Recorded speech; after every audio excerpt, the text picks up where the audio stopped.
तमन्ना अपनी माँ नीलम के साथ दिल्ली के लाजपत नगर के इलाके में रहा करती थी। तमन्ना एक अक्लमंद लड़की थी, पर उसका स्वभाव सभी के साथ बहुत कठोर था। तमन्ना वड़ा पाव का एक स्टॉल लगाया करती, क्योंकि उसके पिता नहीं थे। उसके पिता का देहांत जब वो छोटी थी तभी हो गया था। मुंबई में रहने वाली तमन्ना को अपने शहर को छोड़कर दिल्ली अपनी नानी के घर आना पड़ा, जहाँ उसने अपनी पढ़ाई पूरी की और अब वो वहाँ एक वड़ा पाव का स्टॉल लगाने लगी। उसके पाव में एकदम मुंबई वाला टेस्ट था। सभी लोगों को उसका वड़ा पाव बहुत पसंद आने लगा, जिससे उसके स्टॉल पर अक्सर लोगों की भीड़ लगी रहा करती। अरे ये वड़ा पाव तो आधा है, आधा पाव कहाँ है? पैसे तो मैं पूरे वड़ा पाव के दिया था ना। अरे इसमें मेरी क्या गलती है? पैकेट में से ऐसा ही निकला है, सारे ही ऐसे हैं। देखो ऐसे ही निकला है। इसकी कटिंग कैसी है मुझे नहीं पता। वैसे भी तुमने पैसे दे दिए हैं, अब पैसे वापस नहीं होंगे। अरे अजीब बेईमानी है, पैसे पूरे लेती हो और देती आधा वड़ा पाव हो। ए बेईमान किसको बोला? इतना तेज चिल्लाकर क्यों लड़ रही हो?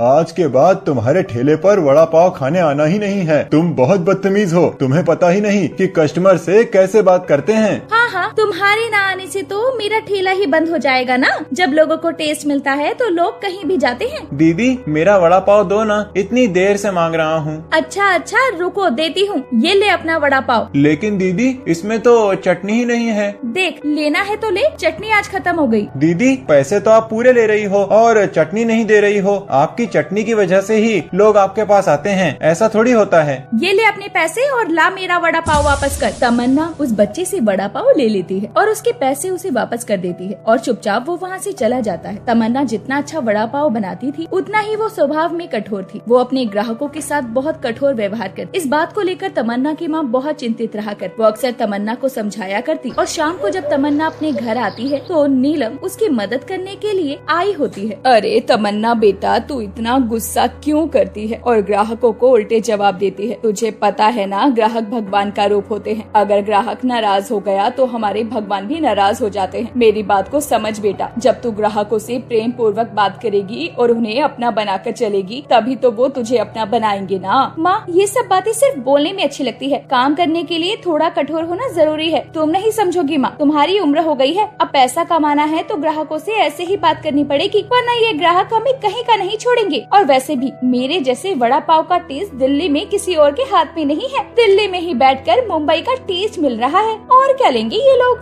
कभी भी तमन्ना अपनी माँ की बात को गहराई से नहीं समझती थी और वो अपनी माँ की बात एक कान से सुनकर दूसरे कान से निकाल देती। उसने ग्राहकों के साथ अपने व्यवहार में जरा भी बदलाव नहीं किया था। फिर एक दिन उसके स्टॉल पर एक बुजुर्ग पति पत्नी वड़ा पाव खाने आते हैं। बेटी वो वड़ा पाव देना। हाँ देती हूँ, लाइन में खड़े हो जाओ। तमन्ना की ये बात सुनने के बाद वो बुजुर्ग अपनी पत्नी से बोलता है, सुनो अभी जरा वक्त लगेगा। तुम वहाँ पेड़ के नीचे चबूतरे पर बैठ जाओ, मैं वहीं तुम्हारे लिए वड़ा पाव ले आऊँगा। अरे कोई बात नहीं जी, अभी दे ही देगी, फिर आराम से बैठकर खा लेंगे। बुजुर्ग पति पत्नी को इंतजार करते हुए 20 मिनट से ज्यादा हो गए थे, लेकिन तमन्ना ने उनकी उम्र का बिल्कुल भी लिहाज नहीं किया। वो आगे खड़े हुए ग्राहकों को ही पहले वड़ा पाव दे रही थी। फिर वो बूढ़े अंकल तमन्ना के पास आए और तमन्ना ने फिर से उन्हें लाइन में खड़े रहने के लिए कहा। इंतजार करते करते 1 घंटा बीत गया। फिर लाइन में खड़ी हुई लड़की उन अंकल से बोली, पहले आप ले लो अंकल जी। अच्छा बेटी। ओ अंकल, लाइन में जिसका नंबर पहले है उसे ही पहले मिलेगा। मेरे स्टॉल पर सिस्टम से काम होता है, ऐसा बीच में नहीं मिलेगा। कोई बात नहीं बेटी,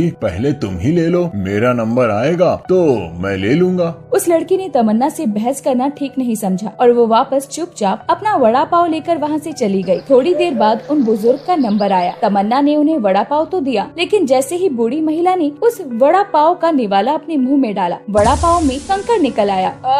अरे क्या हुआ? अरे पता नहीं, कोई कंकड़ था। क्यों झूठ बोल रही हो अम्मा? मेरे वड़ा पाव में कभी कंकड़ नहीं हो सकता है। मैं बहुत साफ सफाई से वड़ा पाव बनाती हूँ। यहाँ खड़े होकर तुम मेरे सामान की बदनामी मत करो। तुम्हारी बातें सुनकर मेरे ग्राहक यहाँ से भाग जाएंगे। अरे बेटी, मैंने तो तुम्हें कुछ कहा ही नहीं। हो सकता है गलती से आ गया हो, तुमने देखा ही ना हो। मैं ये नहीं कह रही कि तुम्हारा वड़ा पाव खराब है, कभी कभी जाने अनजाने में हो जाता है। ये लो बेटी तुम्हारे वड़ा पाव के पैसे। चलो भाग्यवान, हम वहाँ बैठकर खाते हैं। पता नहीं कैसे बूढ़े ग्राहक आ जाते हैं जिन्हें समझ ही नहीं होती। बताओ, मेरी चीज में नुक्स निकाल दिया, जबकि मैं इतनी मेहनत से और साफ सफाई से चीजें बनाती हूँ। तमन्ना गुस्से में ग्राहकों को वड़ा पाव बनाकर देने लगी। इतनी देर में फूड चेक करने वाले 2 अफसर आ जाते हैं। हाँ भाई, हम फूड चेक करने आए हैं। हमें खबर मिली है कि तुम्हारे स्टॉल पर खराब और मिलावटी सामान बिकता है, और हाँ, साफ सफाई का भी बिल्कुल ध्यान नहीं दिया जाता। तुम अपने ग्राहकों को खराब और बासी वड़ा पाव बेचती हो, हमें ये सूचना मिली है। नहीं नहीं साहब, कोई गलतफहमी हुई है। मैं अपने स्टॉल पर बहुत साफ सफाई से काम करती हूँ। मेरा सामान कभी मिलावटी नहीं हो सकता, और मेरा वड़ा पाव तो बहुत स्वादिष्ट और ताज़ा होता है, एकदम मुंबई जैसा। जरूर आपको कोई झूठी खबर मिली है। पर जो भी है, तुम जब तक यहाँ पे स्टॉल नहीं लगा सकती, जब तक तुम्हारी बेगुनाही के सबूत हमें न मिल जाएं, या तुम्हारे ग्राहक तुम्हारे बारे में कुछ सही बोल देते हैं, तभी कुछ हो सकता है। तमन्ना बहुत चिंतित थी, क्योंकि वो जानती थी कि उसने तो कभी अपने ग्राहकों से सीधे मुंह बात भी नहीं की। उसने कभी भी नरम स्वभाव से किसी ग्राहक से अच्छे से कोई बात नहीं की, और कोई भी ग्राहक उसका साथ नहीं देगा। लेकिन जैसा तमन्ना सोच रही थी, उसका विपरीत होता है। सारे ग्राहक तमन्ना की तरफ बोल रहे थे और तमन्ना के सपोर्ट में आ गए, जिससे वो बुजुर्ग पति पत्नी भी उसी के सपोर्ट में बोल रहे थे। अरे साहब, आप देख ही सकते हो कि जब हम इस उम्र में तमन्ना के स्टॉल का वड़ा पाव खा रहे हैं, तो तमन्ना के स्टॉल का वड़ा पाव कितना साफ सुथरा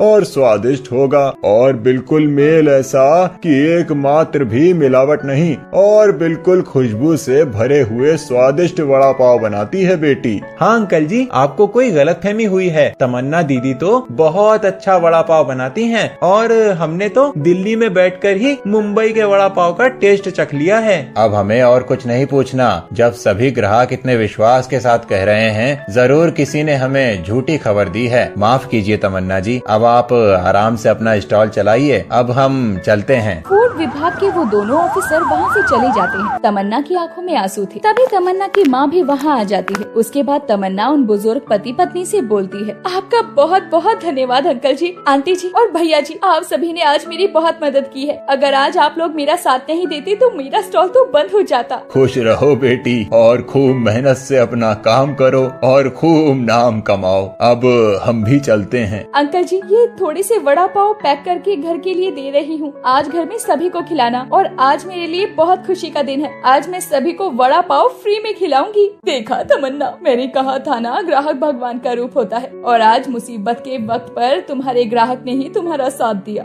अगर वो साथ नहीं देते तो आज तुम्हारा काम बंद हो जाता। इसीलिए कहती हूँ कि हमेशा ग्राहकों से प्रेम पूर्वक बात किया करो, और कभी भी गुस्से में मत बोला करो। हाँ माँ, मैं कभी भी अपना स्वभाव कठोर नहीं रखूंगी, और कभी भी किसी से लड़ाई नहीं करूंगी, और मैं अपना स्वभाव ग्राहकों के लिए बिल्कुल बदल दूंगी। उस दिन के बाद से तमन्ना ने अपने व्यवहार में बदलाव कर लिया, और वो अपने ग्राहकों से प्रेम पूर्वक बात करने लगी, और इस बदलाव के कारण उसके स्टॉल पर बिक्री और बढ़ गई। शहर में एक रेस्टोरेंट था जिसका नाम था दावत, और इस रेस्टोरेंट में सुनीता नाम की एक शेफ काम किया करती थी। वो बहुत ईमानदार और नरम स्वभाव की लड़की थी, और उसके हाथ का पिज्जा, समोसा, पास्ता लोगों को सब बहुत पसंद आता था। कोई भी उसे ये सब बनाने की रेसिपी पूछता तो वो हंसकर टाल दिया करती। जो भी कस्टमर उसके रेस्टोरेंट में पिज्जा या समोसा खाने आता, उसे वो चीज बहुत पसंद आती, और वो सुनीता की तारीफ करता। दीपक सर, आपके रेस्टोरेंट जैसा पिज्जा तो कहीं नहीं मिलता। क्या डालते हो आप पिज्जा और समोसे में? ये सब तो आप हमारे रेस्टोरेंट की शेफ सुनीता से पूछिए, वही बनाती है ये डिलीशियस पिज्जा और समोसा। ऐसे ही दिन बीत रहे थे। जो भी दावत रेस्टोरेंट में आकर पिज्जा या समोसे खाता, वो बहुत तारीफ करता। फिर एक दिन कस्टमर आया, उसने पिज्जा समोसे की डिमांड की, और रेस्टोरेंट का सारा स्टाफ परेशान हो गया, और सुनीता को भी समझ नहीं आ रहा था कि कस्टमर मांग क्या रहा है। स्टाफ ने पिज्जा ले जाकर दिया तो कस्टमर ने मना कर दिया, समोसा ले जाकर दिया तो उसके लिए भी मना कर दिया। उसके बाद सुनीता ने कस्टमर से पूछने की कोशिश की कि आखिर वो खाना क्या चाहता है। हेलो सर, मैं यहाँ की शेफ हूँ, आप मुझे बता सकते हैं कि आप क्या मांग रहे हैं? हेलो मैम, आप परेशान मत होइए। हम लोग शिमला गए थे तो वहाँ हमारे बच्चे ने पिज्जा समोसा खाया था। समोसे के अंदर पिज्जा की स्टफिंग भर के वह लोग समोसा बनाते हैं, तो वो उसे बहुत अच्छा लगा, और वो यहाँ आकर भी इस पिज्जा समोसे की जिद कर रहा है। ओके, मैं कोशिश करती हूँ कि आपको पिज्जा समोसा बनाकर दे सकूँ। उसके बाद सुनीता पिज्जा समोसा बनाने के लिए रेस्टोरेंट के किचन में चली गई, और वहाँ जाकर उसने पिज्जा समोसा बनाकर कस्टमर को सर्व किया। जैसे ही कस्टमर ने सुनीता के हाथ का पिज्जा समोसा खाया तो वो खुश हो गए। उन्होंने ऐसा पिज्जा समोसा कभी नहीं खाया था। उन्होंने रेस्टोरेंट के मालिक से कहा, सर आपकी शेफ ने तो कमाल कर दिया। जो हम लोगों ने शिमला में पिज्जा समोसा खाया था, ये पिज्जा समोसा तो उससे भी बहुत ज्यादा अच्छा है।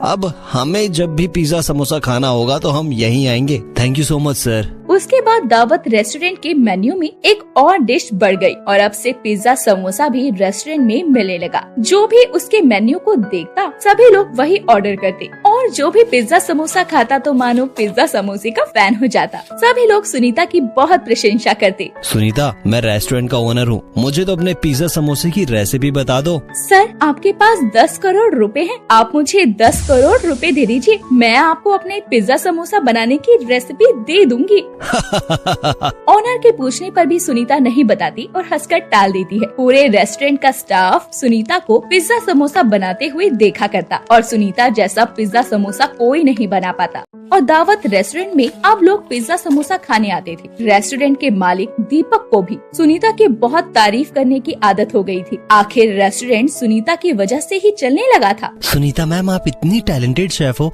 आपको देखकर हमें प्रेरणा मिलती है। मुझे भी कोई डाउट रहेगा ना तो मैं आपसे पूछने आऊंगी, ठीक है ना सुनीता मैम? यस डियर, तुम्हें जब भी कोई हेल्प चाहिए हो तुम मेरे पास आ सकती हो, मैं तुम्हारी मदद जरूर करूंगी। सुनीता का स्वभाव तो था ही नरम, लेकिन अब उसका पिज्जा समोसा भी मशहूर हो गया था। लोग दूर दूर से दावत रेस्टोरेंट में सुनीता के बने हुए पिज्जा समोसा को खाने आते। लेकिन एक दिन दावत रेस्टोरेंट में एक नई शेफ आती है जिसका नाम माया था। वो एक घमंडी लड़की होती है। वो ठीक से किसी से बात भी नहीं करती थी और वो देखती है कि दावत रेस्टोरेंट का पूरा स्टाफ सुनीता की ही प्रशंसा करता है और रेस्टोरेंट का मालिक दीपक भी सुनीता के नाम की माला जपता है और वो सुनीता से जलने लगती है। ये सुनीता भी ना एक पिज्जा समोसा क्या बनाने लगी, खुद को बड़ी शेफ समझती है और सभी इसके दीवाने हो गए हैं। नहीं, लेकिन माया के होते हुए ऐसा नहीं हो सकता। माया के सिवा कोई और फेमस नहीं हो सकता। मैं उस सुनीता के बच्चे का बाजा बजाकर रख दूंगी और सुनीता को दावत रेस्टोरेंट से बाहर निकलवा कर रहूंगी। माया ठान लेती है कि वो दावत रेस्टोरेंट से सुनीता को निकलवा कर रहेगी। ऐसे ही कुछ दिन निकलते हैं और माया एक दिन चुपके से सुनीता के बने हुए पिज्जा समोसे की स्टफिंग में नशीली दवाइयाँ मिला देती है और किसी को पता भी नहीं चलता और सुनीता अपने पिज्जा समोसा को बनाकर कस्टमर को सर्व करती है। जैसे ही कस्टमर वो पिज्जा समोसा खाता है उसका शरीर नीला पड़ने लगता है। तो जो कस्टमर उसके साथ आई थी यानी कि उसकी पत्नी, वो रेस्टोरेंट के ऑनर को बुलाती है। मैनेजर, इस रेस्टोरेंट का ऑनर कौन है? बुलाओ उसे।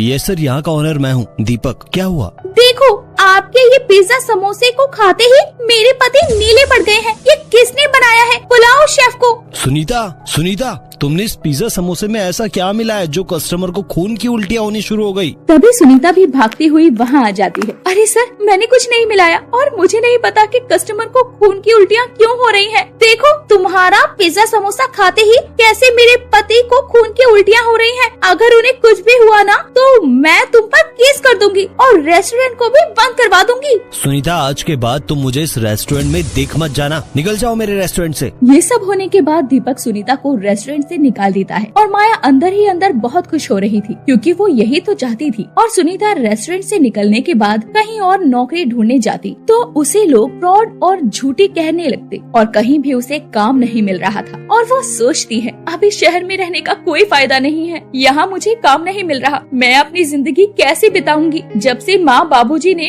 मुझे अकेला छोड़ा है तब से आज तक मुझे अकेलापन महसूस नहीं हुआ। लेकिन आज माँ बाबूजी की बहुत याद आ रही है। मैं गाँव चली जाती हूँ, वहीं रहूंगी। सुनीता जब 12 साल की थी तब उसके माता पिता का एक बस एक्सीडेंट में देहांत हो गया था। वो जब से अकेले ही खुद को संभाल रही थी। उसने सोचा भी नहीं था कि उसे दावत रेस्टोरेंट से बेइज्जत होकर निकलना पड़ेगा। उसके बाद वो गांव चली जाती है और गांव में उसके माता पिता का घर होता है। मैं गांव आ तो गई लेकिन मैं यहाँ काम करूँगी। सुनीता अपने पुराने घर में रहने लगती है। धीरे धीरे वो घर की साफ सफाई करना शुरू कर देती है और साफ सफाई करते हुए वो अपने घर के पीछे के कमरे में पहुँच जाती है जहाँ उसके माता पिता का एक पुराना समोसे का ठेला खड़ा था। उसे देखकर वो बहुत खुश होती है और सोचती है, क्यों ना मैं इस पुराने समोसे की ठेले पर अपने नए पिज्जा समोसे को बेचना शुरू कर दूं। उसके बाद सुनीता उस ठेले को बाहर निकालती है और उसकी साफ सफाई करती है। फिर पिज्जा समोसा बनाने में इस्तेमाल होने वाली सामग्री लाकर पिज्जा समोसा बनाना शुरू करती है। और जब वो पिज्जा समोसा बना रही थी तो पड़ोस में रहने वाले शर्मा जी उससे आकर पूछते हैं, सुनीता बेटिया, ये तो तुम्हारे पिताजी का ठेला है ना जिस पर वो बहुत स्वादिष्ट समोसे बेचा करते थे, अब तुम क्या बेच रही हो? अंकल जी, बाबूजी भी समोसे बेचा करते थे, मैं भी समोसे ही बेच रही हूँ। बस फर्क इतना है कि बाबूजी उस जमाने के समोसे बेचते थे और अब मैं इस जमाने के समोसे बेच रही हूँ। मेरे पास बहुत तरह के समोसे हैं, आप खाकर बताइए कि कैसे बने हैं। फिर सुनीता शर्मा जी को अपने पिज्जा समोसे खाने को देती है, जो कि उन्हें बहुत अच्छे लगते हैं और शर्मा जी को खाते हुए देखकर गांव के कुछ लोग भी आ जाते हैं। बिटिया, समोसे तो तुमने बहुत स्वादिष्ट बनाए हैं, ऐसा समोसा तो आज तक मैंने अपनी जिंदगी में नहीं खाया। धन्यवाद काका। ऐसे ही धीरे धीरे पूरे गांव में ये बात फैल जाती है कि सुनीता के पिज्जा समोसे अब गांव भर में मशहूर होने लगते हैं। और उधर दावत रेस्टोरेंट में माया को दीपक खुद से ही बात करते हुए सुन लेता है। अच्छा सबक सिखाया उस सुनीता की बच्ची को, माया से पंगा लेने चली थी तो ये हाल तो होना ही था। मैं तो उसे बहुत समझदार समझती थी, वो तो कितनी बुद्धू निकली। दवाई मिलाई मैंने और नाम लगाया उस पर और रेस्टोरेंट से निकलवा कर ही मानी आखिर मैं उसे। अच्छा, तो उस दिन दवाई तुमने मिलाई थी और नाम सुनीता का लगाया, ये तुमने अच्छा नहीं किया माया, चलो मेरे साथ। दीपक माया को कॉन्फ्रेंस में ले जाता है और सब सच बोलने के लिए बोलता है। मीडिया के सामने माया को सब सच बोलना पड़ता है, जिससे सबको पता चल जाता है कि सुनीता फ्रॉड या झूठी नहीं थी और सुनीता की खोई हुई इज्जत उसे वापस मिल जाती है। ये सब सुनीता टीवी पर देख लेती है। कुछ दिन बाद रेस्टोरेंट के मालिक दीपक सुनीता को ढूंढते हुए गाँव आते हैं। अरे दीपक सर, आप यहाँ कैसे? सुनीता, मुझे माफ कर दो, तुम तो जानती हो ना, हमें नहीं पता था कि उस दिन दवाई माया ने मिलाई थी, तुमने नहीं। और चलो मेरे साथ वापस। ऐसे कब तक तुम ठेला लगाओगी? नहीं, आपको माफी मांगने की कोई जरूरत नहीं है। मुझे तो इस बात की खुशी है कि आपको सच पता चल गया। और रही बात दावत में वापस आने की, तो अब मैं गांव में ही रहूंगी और यहीं से अपना बिजनेस करूंगी। तुम यही चाहती हो तो यही सही, लेकिन तुम्हारे लिए दावत के दरवाजे हमेशा खुले रहेंगे। Thank you sir, thank you so much. इतना कहकर दीपक तो वहाँ से चला जाता है। धीरे धीरे सुनीता ठेले से काम करते करते अपना रेस्टोरेंट खोल लेती है और धीरे धीरे उसके शहर में भी ब्रांचेस हो जाती है और वो एक पिज्जा समोसे वाली के नाम से फेमस हो जाती है।